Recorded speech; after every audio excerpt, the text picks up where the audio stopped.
The FBI cares very, very deeply about the leak of classified information. We know that because they indicted a president for doing it.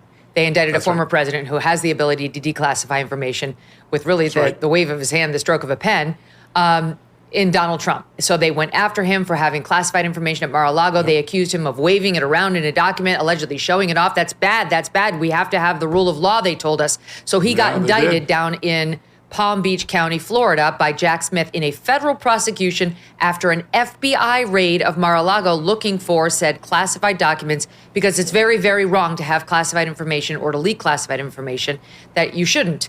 And yet the FBI, the same organization, when confronted with the reality that its director, James Comey, was running classified information through his Columbia University pal to the New York Times, didn't seem to give two figs, John.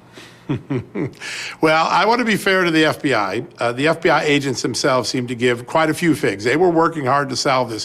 What they couldn't do was get the Justice Department under Donald Trump or under Joe Biden to bring any charges. But they did a pretty good job of figuring out who they thought the leakers were.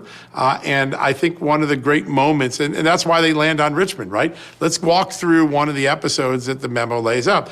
Comey's still FBI director at this point. Richmond meets with Comey. Richmond's on the taxpayer's payroll. This is interesting. He's an outside lawyer. He's brought in as a special government employee, which means you and I are paying his salary.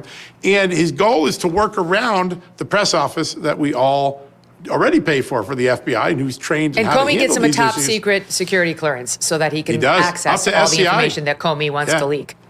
That's right. He basically has the same level of security clearance as Comey, high level, up to SCI. That's especially compartmental intelligence. So he's being treated like a guy. He's an insider of the FBI. He's not. He's working around the press office that you and I also pay for. And his goal isn't specifically to do the work of the FBI. He says his goal was to burnish James Comey's tattered or hammered, I think he uses the word hammered image, and to set future narratives, i.e., Russia collusion.